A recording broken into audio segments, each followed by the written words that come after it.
নমস্কার বন্ধুরা, আমি পলাশ বিশ্বাস আর আপনারা দেখছেন পলাশ বিশ্বাস ভিডিওস। আশা করি আপনারা প্রত্যেকে ভালো আছেন এবং আপনাদের বাগানের গাছগুলিও ভীষণ ভীষণ ভালো আছে। বন্ধুরা, টাইটেল আর থাম্বনেল দেখে বুঝতেই পেরে গেছেন যে আজকে কোন বিষয় নিয়ে আলোচনা হতে চলেছে। হ্যাঁ বন্ধুরা, পিটুনিয়া। পিটুনিয়া একেবারে শেষ পরিচর্যা বলা যেতে পারে। এই পরিচর্যা যদি করেন, দীর্ঘদিন কিন্তু পিটুনিয়া গাছে ফুল ফুটবে প্রচুর পরিমাণে, আর গাছ কিন্তু দ্রুত ঝোপালো হবে। এর আগে আমি দেখিয়েছিলাম যে কিভাবে দ্রুততার সাথে গাছ ঝোপালো করতে হবে, এবং সেই পন্থা এখন কিছুটা চেঞ্জ হবে।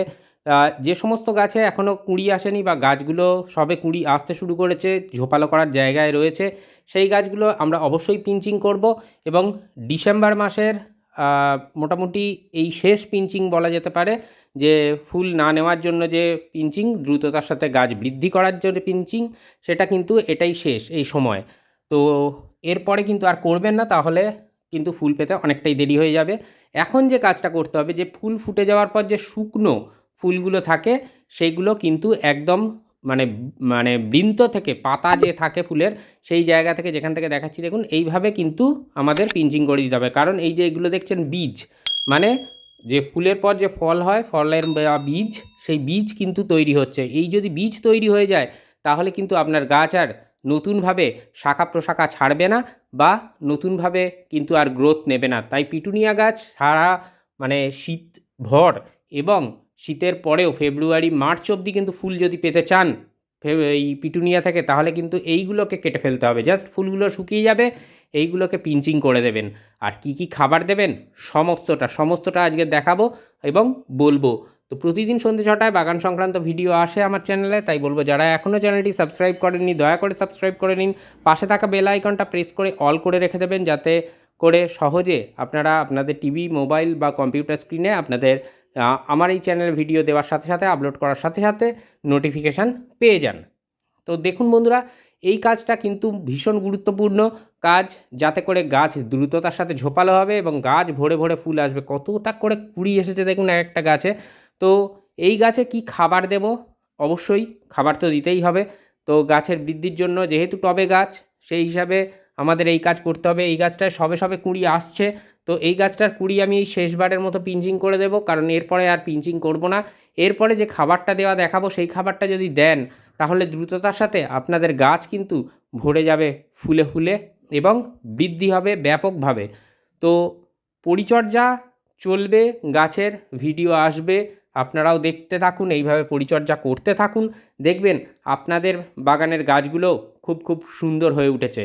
তো পিটুনিয়া গাছের এই পরিচর্যা অবশ্যই সঠিকভাবে যদি করতে পারেন, এই পিটুনিয়া কিন্তু শীতের রানী বলা যায়, কারণ প্রচুর পরিমাণে ফুল দিয়ে আপনার বাগানকে সাজিয়ে রাখে, ভরিয়ে রাখে। তো যে কথাটা বলবো, যে এই পিটুনিয়ার মানে জল দেওয়ার ব্যবস্থাপনাটা এই রকমই করবেন। জাস্ট ডালগুলো তুলে জলটা দেবেন, ওপর থেকে জল ছিটিয়ে দেবেন না, তাহলে গাছ কিন্তু পচে নষ্ট হয়ে যাওয়ার সম্ভাবনা থেকে থাকে। তো সেই কারণে এই ব্যাপারটা মাথায় নিয়ে আমাদের কিন্তু চলতে হবে। তো এই গাছটাতে দেখুন খাবার দেবো, সবচেয়ে দুর্বল গাছ। তো এই গাছটায় খাবার দেওয়া দেখাচ্ছি, যে কী খাবার দেব, এবং এই খাবার আপনারাও দেবেন, তাহলে আপনাদের বাগানের পিটুনিয়া ভরে থাকবে ফুলে ফুলে। তো মাটিটাকে খুঁচিয়ে নিচ্ছি হালকা করে। তো খুঁচিয়ে নেওয়ার পরে খাবারটা দেবো, মিক্সড করব, জল দেব, এবং তারপর গাছের পাতায় কি স্প্রে করতে হবে বা টবের মিডিয়াতে কি কি খাবার দেবেন, এই মিক্সড খাবারের পরেও যে কী কী তরল দিতে হবে, সমস্তটা কিন্তু আজকের পুঙ্খানুপুঙ্খভাবে ডিটেলসে বলে দেব। একদম ধৈর্য ধরে এইটুকুনি জিনিস যদি আপনারা দেখে থাকতে পারেন, তাহলে পিটুনিয়া গাছ নিয়ে আর দ্বিতীয়বার কোনো প্রশ্ন থাকবে না, দ্বিতীয়বার আর কোনো কিছু দেখার প্রয়োজন পড়বে না। কারণ ফুল সানলাইটে রাখবেন গাছ, ভীষণ সূর্যের আলো পছন্দ করে পিটুনিয়া, ব্রাইট সানলাইট কিন্তু পিটুনিয়ার জন্য ভীষণ ভীষণ দরকার। তো কি কি নিয়েছি, গাছকে দ্রুত বৃদ্ধি করব এবং ফুল নেব। এখানে দেখুন ডিএপি রয়েছে, টবের সাইজ অনুযায়ী ডিএপি নেবেন। যদি 8 ইঞ্চি হয় 8 থেকে 10 দানা, 10 ইঞ্চি টবে হলে তাহলে 10 থেকে 12 দানা, 14 দানা অবধি নেওয়া যেতে পারে। তো নেওয়া হয়েছে, এটা দেখুন জিআর দানা, যা অনলাইনে বায়োজাইম নামে আপনারা পেয়ে যাবেন। এই জিআর দানা 1 চা চামচ পরিমাণে নেবেন। 1 টেবিল চামচ পটাশ, মিউরেট অফ পটাশ নিয়েছি। আপনারা চাইলে সালফেট অফ পটাশ বা যেটা অর্গ্যানিক পটাশ সেটাও নিতে পারেন। 1 টেবিল চামচ হাড় গুঁড়ো, 1 টেবিল চামচ শিংকুচি। এই কটা খাবারেই পিটুনিয়া ফুলে ফুলে ভরাবে আপনার বাগানকে। ফসফরাস রয়েছে, নাইট্রোজেন রয়েছে, পটাশিয়াম রয়েছে এবং অনুখাদ্য রয়েছে এই খাবারগুলোর মধ্যে। তো এই খাবার আপনাকে মিশিয়ে নিতে হবে ভালো করে, যাতে গাছের ফিডার রুটগুলো টবের চারিধার থেকে সব খাবারগুলোকে সমানভাবে সংগ্রহ করতে পারে এবং গাছের পাতায় পৌঁছে দিতে পারে। তো বন্ধুরা, যে এই পরিচর্যাটা দেখাচ্ছি, এটা যদি আপনারা করেন, আপনাদের গাছ কিছুদিনের মধ্যেই দেখবেন প্রচুর পরিমাণে ঝোপালো হচ্ছে এবং অজস্র ফুলে আপনার বাগানকে সাজিয়ে তুলছে বা ভরিয়ে তুলছে। এই পিটুনিয়া থেকে হ্যাঙ্গিং পটেও করেন, তারাও এইভাবে কেয়ারটা করবেন। আর যেহেতু এবছর দক্ষিণবঙ্গে শীত আসতে একটু দেরি করেছে, তো সেই জন্য গাছের বৃদ্ধিগুলোও কিন্তু সেভাবে হয়নি। বর্ষা বা বৃষ্টির জন্য অনেক গাছ, অনেক বাগানিদের নষ্ট হয়েছে। আমাকে দেখিয়েছেন ছবি, আমারও গেছে, নষ্ট হয়েছে, কারণ আমারও খোলা আকাশের নিচে গাছ থাকে। তাই যেটাই হোক, দ্রুততার সাথে এখন গাছকে বৃদ্ধি করতে হবে এবং দ্রুততার সাথে গাছে ফুল আনতে হবে। তাই এই খাবার আপনাকে গাছে দিতেই হবে। এরপরে কি দেবেন? এই যে খাবারটা দিলাম, খাবার দেওয়ার পর মিডিয়াতে জল দিয়ে দেব। তো এই জলটার মধ্যেও একটা জিনিস অ্যাড করে দিতে হবে, সেটাই আজকের কিন্তু আমি দেখাবো যে কি জল আমরা দেব এই খাবার দেওয়ার পরে। তো খাবার দেওয়ার পরে আমরা সাধারণত যে জল দিই ততটা পরিমাণে দেব না, 200 থেকে 250 ml জল আমরা দেব। তো এটা যেটা দেখছেন, এটা ক্যালসিয়াম নাইট্রেট।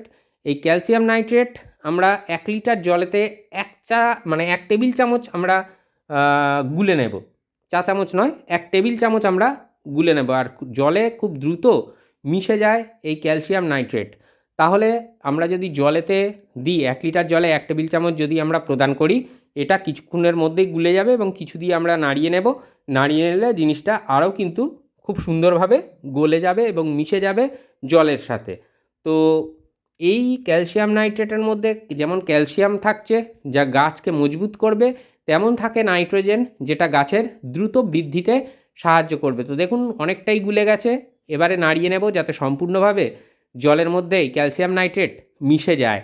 আর এই ক্যালসিয়াম নাইট্রেট সমৃদ্ধ জল আমরা যখনই গাছে দেব, গাছে প্রদান করব, তখন তারপরে নিজেরাই দেখতে পাবেন যে কতটা ভালো রেজাল্ট আপনারা পাচ্ছেন। তো এই যে অনুষ্ঠান বাড়িতে জল খাওয়ার জন্য যে গ্লাস ব্যবহার করা হয়, সেই গ্লাসের 1 গ্লাস আমরা কিন্তু এই জলটা নেব এবং এই জলটা নিয়ে আমরা দিয়ে দেব টবের মিডিয়াতে।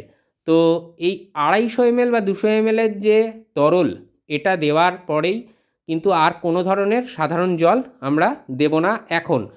পরের দিন অর্থাৎ 24 ঘন্টা পরে আমরা সাধারণ জল দিতে পারি গাছের চাহিদা অনুযায়ী। আর যেদিন টবের মিডিয়ায় খাবার দেব, তার আগের দিন যে জলটা দেব সেটা বুঝে দিতে হবে, যাতে মিডিয়া হালকা ময়েশ্চার থাকে, কাদা জ্যাবজ্যাবে না হয় বা ওভার ওয়াটারিং না থাকে, সেরকম বুঝে। তো দেখুন এই জলটা দিয়ে দেওয়া হলো। জলটা দেওয়ার কিছু দিন পরে, মানে একদিন পরে, 24 ঘন্টা পরে আমরা আবার জল দেব, তবে ভরপুর নয়, যতটা প্রয়োজন ততটা বুঝেই জল দেব।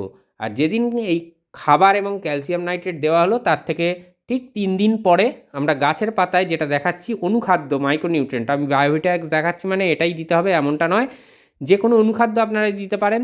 সাগরিকা দিতে পারেন, অল ইন গোল্ড সুপার দিতে পারেন, অ্যাগ্রোমিন গোল্ড, অ্যাগ্রোমিন ম্যাক্স, এগুলো আছে, এগুলো দিতে পারেন। তো যে কোনো মাইক্রোনিউট্রিয়েন্ট হলেই হবে, সেটা কিন্তু আপনাদের গাছের পাতায় স্প্রে করে দিতে হবে ঠিক 3 দিন পরে। আর যেদিন গাছের পাতায় স্প্রে করলেন, তারপরে 1 দিন গ্যাপ দিয়ে আপনারা সরিষার খোল পচা জল এক্কেবারে পাতলা করে, মানে যদি সরিষার খোল পচা জল 1 কাপ নেন, তার সাথে আরও 3 কাপ সাধারণ জল মিশিয়ে আপনারা কিন্তু তার থেকে 250 থেকে 300 ml জল টবের মিডিয়ার মধ্যে প্রদান করে দেবেন। তাহলে দেখবেন যে ভীষণ ভালো রেজাল্ট আপনারা কিন্তু আপনাদের এই গাছ থেকে, পিটুনিয়া থেকে পাচ্ছেন। প্রচুর পরিমাণে ফুল দেবে বন্ধুরা, আমি বলে দিলাম, আপনারা মিলিয়ে নেবেন। এই যে পরিচর্যাটা বললাম, দ্রুততার সাথে গাছ বৃদ্ধি পাবে। 7 দিন, 1 সপ্তাহের মধ্যে গাছের বৃদ্ধি যেমন ঘটবে, তেমন আসবে গাছের ডাল ভরে ভরে ফুল। খালি এই শুকনো ফুটে যাওয়া যে ডালগুলোকে বা ফুল সমেত যে বীজ, সেটাকে রিমুভ করে দিতে হবে বা তুলে ফেলতে হবে। তো এই কাজ করুন, অতি সহজে বাগান করুন, ভীষণ ভালোভাবে বাগান করুন। আর হ্যাঁ, 2 সপ্তাহ, মানে সপ্তাহে 2 বার করে সরিষার খোল পচা জল অবশ্যই সব গাছের দিতে থাকুন। দেখবেন নিজেরাই গাছের চেহারা যেমন বদলাবে, তেমন ফুলের আকার, ফুলের রং সবটাই আসবে খুব সুন্দর। তো আশা করি আজকের মতো এ পর্যন্তই। আর ভালো লেগেছে ভিডিওটা, যদি ভালো লাগে লাইক, কমেন্ট, শেয়ারের অনুরোধ রইল। আর প্রতিদিন সন্ধ্যে 6টায় বাগান সংক্রান্ত ভিডিও কিন্তু আমার চ্যানেল থেকে আপনারা পেয়ে যাবেন। মন থাক চিরসবুজ, পৃথিবী হোক সবুজময়, এই বলে আজকে এখানেই সমাপ্ত করছি। আবার আসছি আগামীকাল সন্ধ্যে 6টায়। খুব ভালো থাকবেন সকলে। Happy gardening. নমস্কার বন্ধুরা।